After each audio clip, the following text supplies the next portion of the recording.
তসলিমা নাসরিন কি করে নিজের বাপের পরিচয় দেয় যে তার বাপ এখানে জন্ম নিয়েছে? কথাটা বুঝতে পারেননি? দিল্লিতে বসে আছে, আপনারা তো ফর্ম ফিল আপ করছেন নাকি? করেছেন? এই জমা দিচ্ছেন তো? দেন, ভয়ের কিছু নেই। বাপ আমাদের এখানে জন্ম, সব কিছু আমাদের। ফর্ম ফিল আপ করে জমা দেন। আমি খালি অপেক্ষায় আছি যে এসআইআর হয়েছে, যে ভারতের নাগরিক নয় অনুপ্রবেশকারী, অনেক তাবর তাবর লোক বলছে তাদেরকে গঙ্গা পার করাবো, পদ্মা পার করাবো।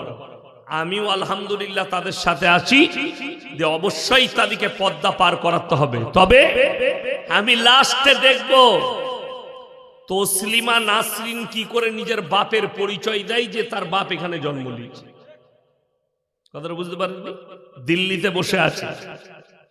আমি চ্যালেঞ্জ ছুড়লাম যে যদি তসলিমা নাসরিন হালালের সন্তান হয়, আর ভারতে যতগুলো নাস্তিক, তসলিমা নাসরিন, আসাদ নূর, নাজিয়া ইলাই খান, এরা যদি বাপের আওলাদ হয়, হালালের সন্তান হয়, কোরআনকে গাল দিচ্ছে, মুহাম্মদ সাল্লাল্লাহু আলাইহি সাল্লামকে গাল দিচ্ছে, দাড়িকে টুপিকে গাল দিচ্ছে, একবার খালি হিন্দু ধর্মকে গাল দিয়ে দেখা, শিখ ধর্মকে গাল দিয়ে দেখা, পাঞ্জাবিকে গাল দিয়ে দেখা, খ্রিস্টানকে গাল দিয়ে দেখা, পাছাই লাথি মেরে গঙ্গা পার করাবে।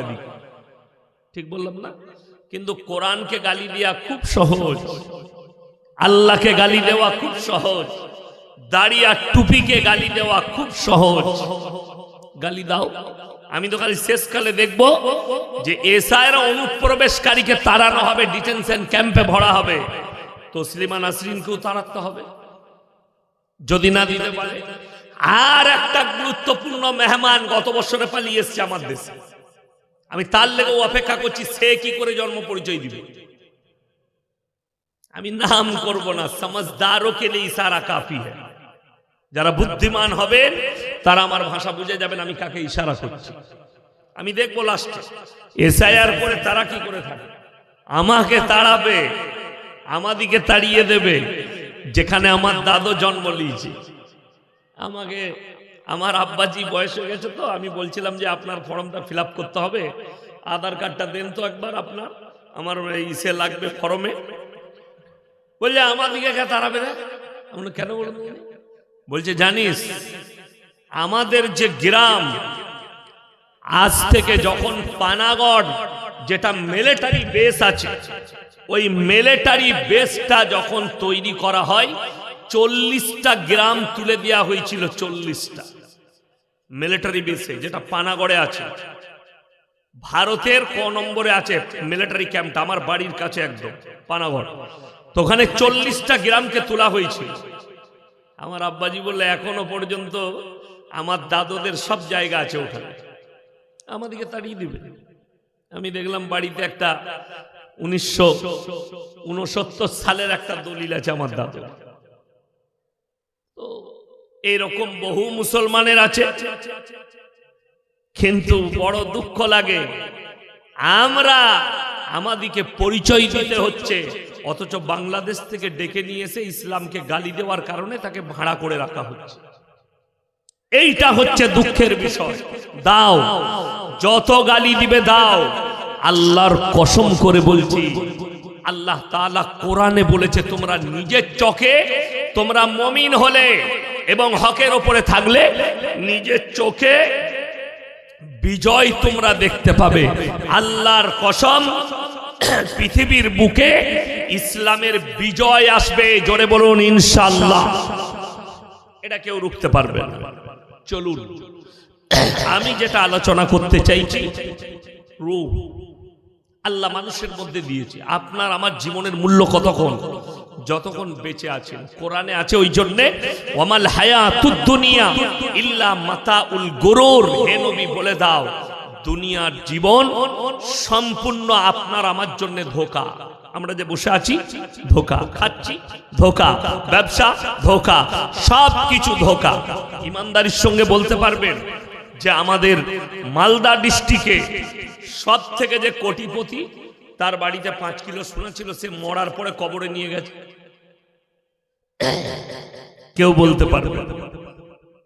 আপনার আমার কি বলে দিই, এই যে জামাটা আমি পরে আছি, জামার ভেতরে গেঞ্জি, পকেটে মোবাইল, পকেটে পার্স, আমার শরীরে লুঙ্গি, যা কিছু দেখছেন অতক্ষণ পর্যন্ত থাকবে যতক্ষণ আমি বেঁচে আছি। আমি মারা যাব, আমার লাশ আমার বাড়িতে পৌঁছানো মাত্র সব খুলে দেওয়া হবে।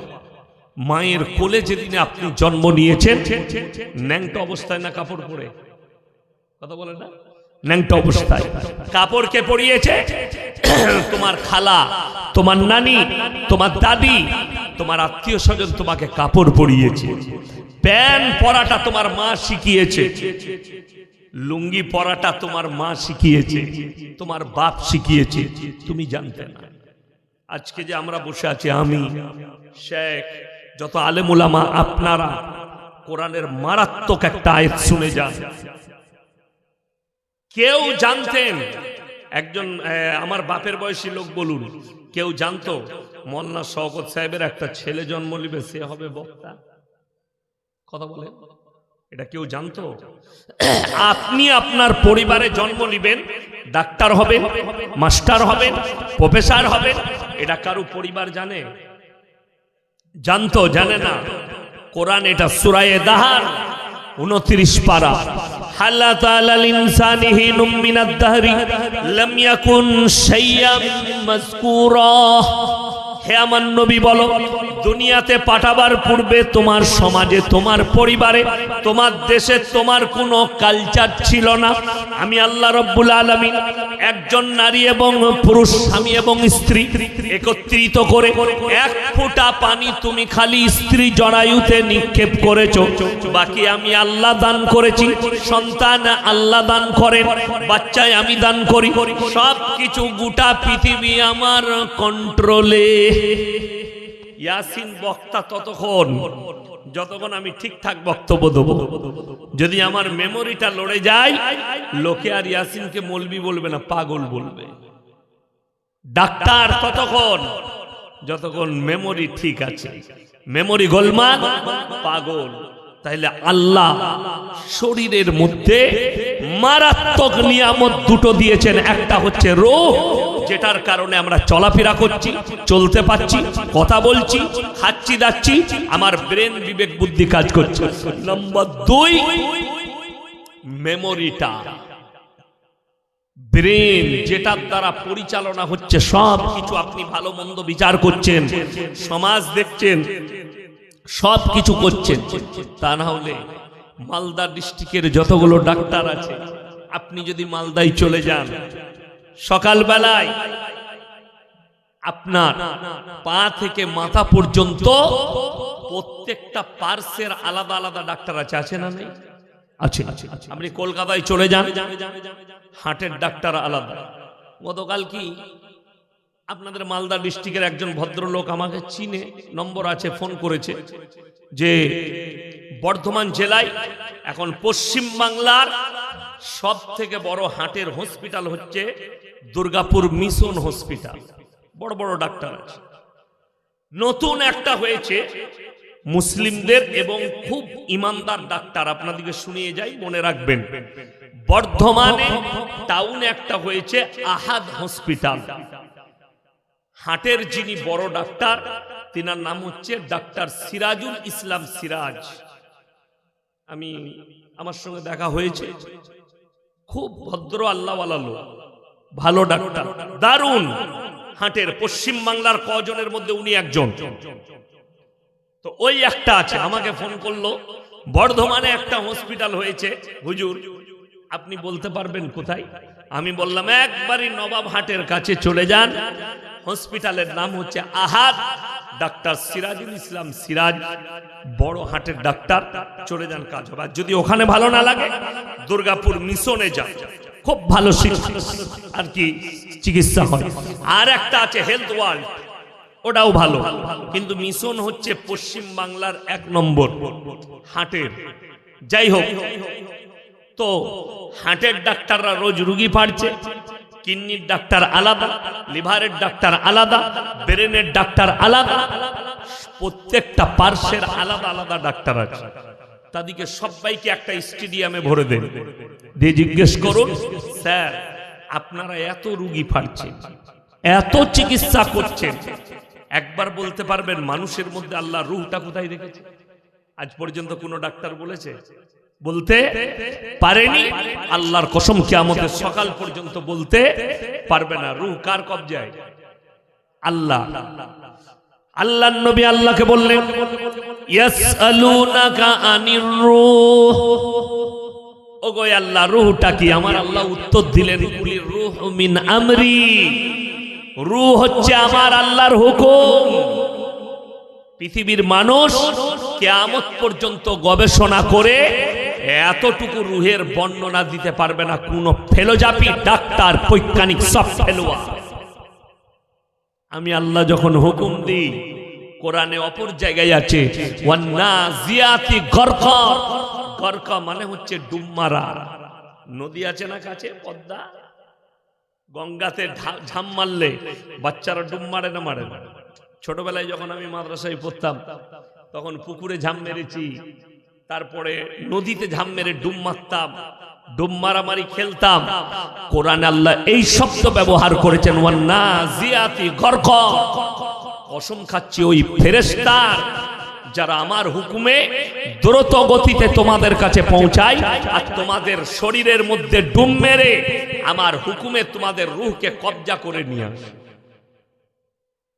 যত মরদ দেখছেন সবাই মৃত্যুর কাছে গিয়ে স্যালেন্ডার। ওয়ালাউলা ইযা বালাগাতিল হুলকুম আনতুম হিনা ইযিন তানজুরুন। আমি আল্লাহ যখন হুকুম দিই, আমার ফেরেশতা ডুব মেরে তোমার রূহটাকে ধরে যখন হালাক, হুলকুম মানে হচ্ছে এই হালাকে, যেখান থেকে আমরা কফ উচ্চারণ বার করি।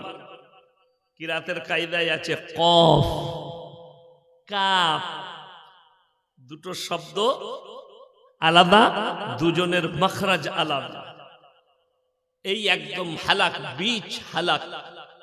হা এটা হচ্ছে শুরু হালাক। কারি আব্দুর রহমান মক্কি রহমাতুল্লাহ আলাইহি তিনি ফাওয়াইদে মক্কিয়ায় লিখেছেন শুরু হালাক, যেটা ছোটি হা সিনে থেকে বের হবে, আর হা এই বড়ি হা বীজ হালাক। আল্লাহ কোরআনে বললেন ওয়ালাউলা ইযা বালাগাতিল হুলকুম, এই হুলকুমে যখন তোমার মৃত্যুকে টেনে আনা হবে, আনতুম হিনা ইযিন তানজুরুন, মানুষ বিছানায় পড়ে যাবে, খালি তাকিয়ে থাকবে, তার সন্তান তার পরিবার চারিদিকে ঘেরে রাখবে, তুমি খালি ভ্যালভ্যাল করে তাকিয়ে দেখবে, তাছাড়া তোমার আর কোনো উপায় থাকবে না। এখানে চলে এসেছে। আমার বন্ধুগণ, সবাই নিয়ত করুন আজ থেকে মুমিন হব। হাত তুলে বলুন তো ইনশাআল্লাহ, হাত তুলে বলুন জোরে ইনশাআল্লাহ। মুমিনের দাম আছে, বেঈমানের আল্লাহর কাছে মূল্য আল্লাহর কসম নাই। মূল্য আছে মুমিনের। ওই জন্য তো দোয়া কার লেগে করা যায়, কথা বলে না? মুমিনের জন্য, ইমানদারের জন্য। জানাজার নামাজ কার জন্য? মুমিনের জন্য, ইমানদারের জন্য, বেঈমান কাফেরের জন্য নয়। আমি কয়েক মাস আগে দেখলাম আমাদের দেশে একজন ভাইরাল গায়ক না আর্টিস্ট একজন মারা গেছে। তো কয়েকটা আমাদের মতো টুপিধারী লোককে দেখলাম, তার লেগে কোরআন দিয়ে দোয়া করছে, তাকে জান্নাতে পাঠাবে। কে? একজন জিলাপি হুজুর, কোন রাজ্যের বলবো না। কার লেগে দোয়া করছে? মুশরিকের লেগে, কাফেরের লেগে। যে বলেছে हम अल्लाह नहीं मानते, भगवान नहीं मानते, हम किसी को नहीं मानते, मैं तो मैं हूं, मैं तो मैं हूं, मैं किसी को नहीं मानता। তার লেগেও দোয়া করছে। ওই জন্য তো আমাদের দেশে নাস্তিকেরও জানাজার নামাজ হয়, হয় না? হয় না? আমার বন্ধুগণ, আমার ভাই, ওই জন্য মুমিনের মূল্য আছে আল্লাহর কাছে, বেঈমান কাফেরের মূল্য নাই। একটা একটা করে বলি, ভালো করে শুনবেন, হৃদয় দিয়ে শুনেন, হৃদয়ের কান দিয়ে। এবং আমাকে গালি দেওয়ার আগে বাড়িতে গিয়ে একটু মুয়ানাকা করবেন, ভেতরকে জিজ্ঞেস করবেন। ইয়াসিন ভাই যেটা বলে গেল, ওকে গালি দেওয়ার আগে একটু ভেবে দেখি আমি কি বলছি, উনি কি বলেছে, একটু গবেষণা করবেন। আমি কিন্তু শুদ্ধ ভাষায় বয়ান করি না, গুদা বাংলায় করি, যাতে আপনার ব্রেনে ঢুকে, একটা অশিক্ষিত লোকের ব্রেনে ঢুকে। তার নাহলে শুদ্ধ ভাষাও জানি করতে, সেটা কেউ বুঝতে পারবে না। চলুন আমার বন্ধুগণ, আমার ভাই, সবাই বলুন আমরা আল্লাহকে বিশ্বাস করি তো? জোরে বলুন ইনশাআল্লাহ। আল্লাহকে বিশ্বাস করেন। যখনই আপনি বললেন আমি আল্লাহকে বিশ্বাস করি, আল্লাহর সব হুকুম পালন করতে হবে না? হবে না? আল্লাহ যেগুলো নিষেধ করেছে সেগুলো করা যাবে? যাবে না। আপনি বলছেন মুহাম্মদ সাল্লাল্লাহু আলাইহি সাল্লামকে আমি মানি, তাহলে রাসূলের হাদিসগুলো মানতে হবে না? হবে না? হবে। একজন আমাকে ফোন করেছে, বলছে আমি হচ্ছে আহলে কোরআন, হাদিস মানি না, যা মানবো কোরআন মানবো। সে হচ্ছে আহলে কোরআন, বলছে আমরা হাদিস মানি না, শুধু কোরআন মানবো। আমি তাকে যা উত্তর দিয়েছি, তার দলের একটা মালু, একটা মৌলবিও কিয়ামতের সকাল পর্যন্ত উত্তর দিতে পারবে না। আমি তাকে জিজ্ঞেস করলাম, এইটা যে কোরআন তোকে কে বলল? কথাটা ভালো করে বুঝবেন, এইটা যে কোরআন তোমাকে কে বলল? বলে আল্লাহর নবী বলেছে আমরা হারাম করো, ওইটাই হাদিস। কথাটা বুঝতে পারেননি? নবীজি বলেছেন এটা কোরআন, আল্লাহ আমার কাছে পাঠিয়েছে, আমি তোমাদের কাছে দিলাম, তাহলে ওইটার নামই তো হাদিস, নবীর কথাটাই তো হাদিস। কথাটা বুঝতে পারেননি?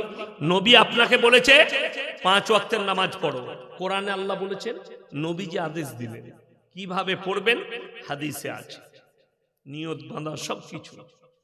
কিন্তু যারা বলছে আমি শুধু কোরআন মানি, হারাম কর, কোরআন মানলে তোকে শুয়োরের মাংসও খেতে হবে। আমি বলছি, যদি বলে আমি হাদিস মানি না, শুধু কোরআন মানি, কোরআনে আছে ফামানিতুররা গায়রা বাগিন ওয়ালা আদিন ফালা ইসমা। কোরআনে তো শুয়োরেরও জিকির আছে, নাই? আপনারা কি মনে করছেন শুয়োরের জিকির নাই? কোরআনে আছে।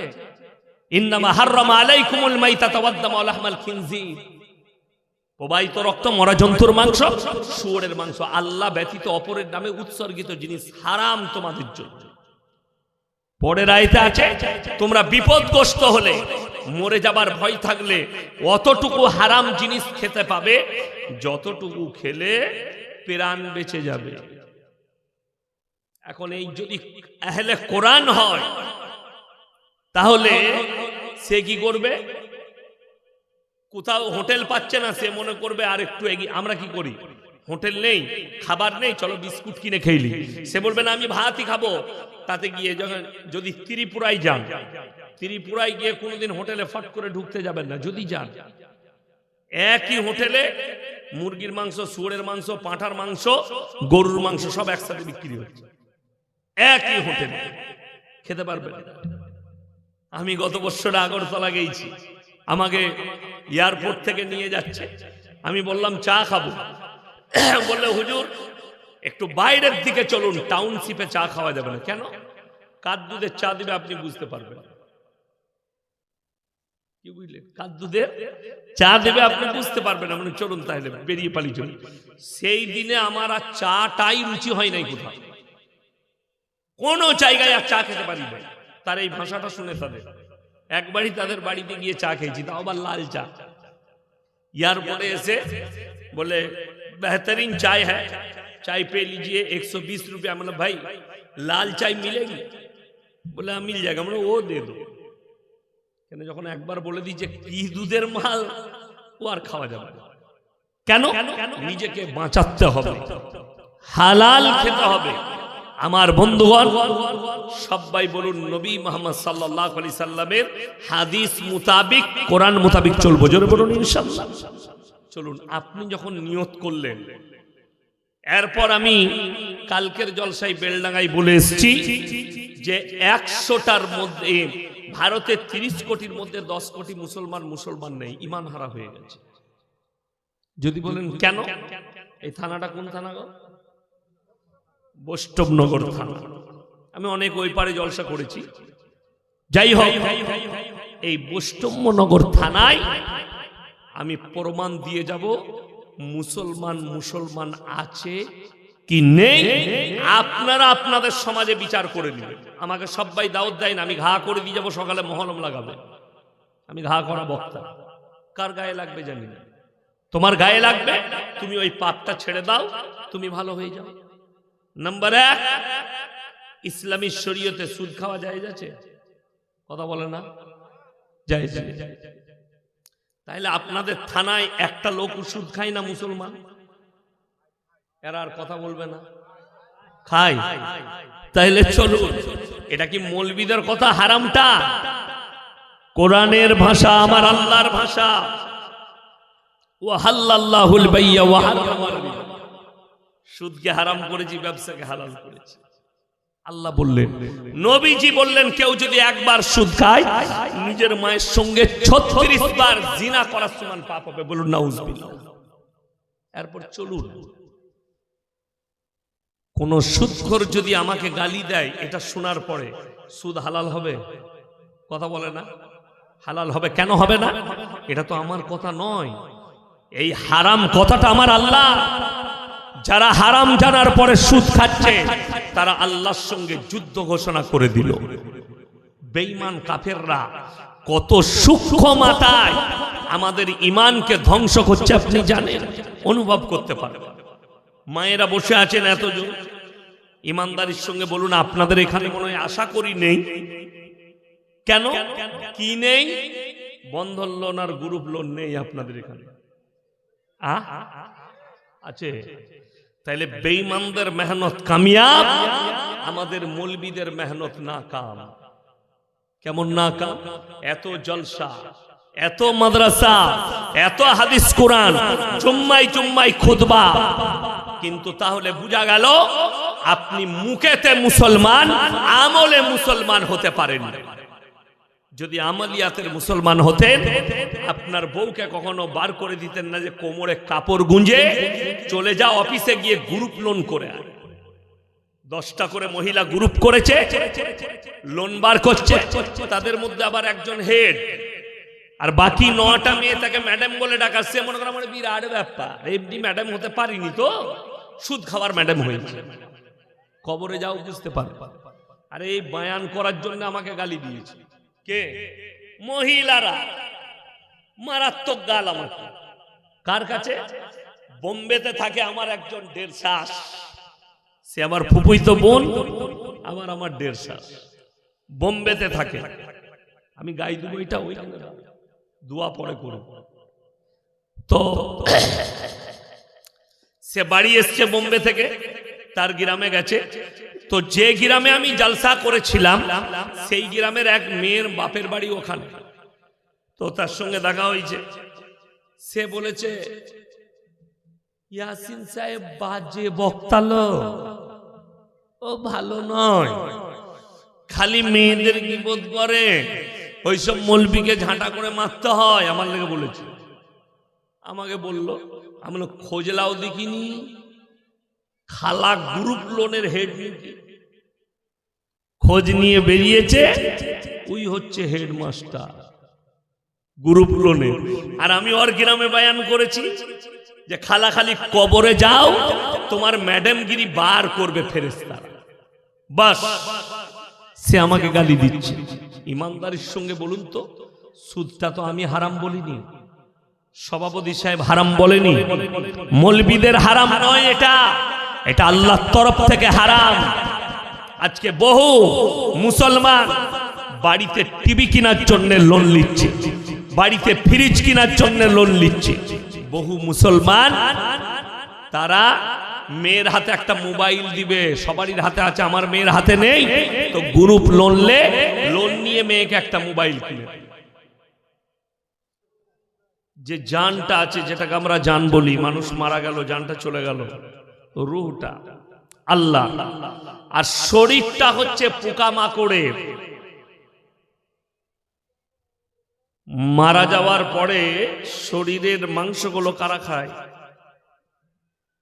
পোকামাকড়ে। আপনার নিজের বলতে যেটা, সেটা মানে শুধুমাত্র আমলটা। রূহ কার কবজায় আছে বলুন? আল্লাহ। যারা আল্লাহকে বিশ্বাস করে না, অবিশ্বাসী, যারা বেঈমান কাফের নেমো খারাপ, যারা আল্লাহকে গালি দিচ্ছে, যারা মুহাম্মদ সাল্লাল্লাহু আলাইহি সাল্লামকে গালি দিচ্ছে, আপনারা দেখে বিচলিত হবেন না, অবাক হবেন না।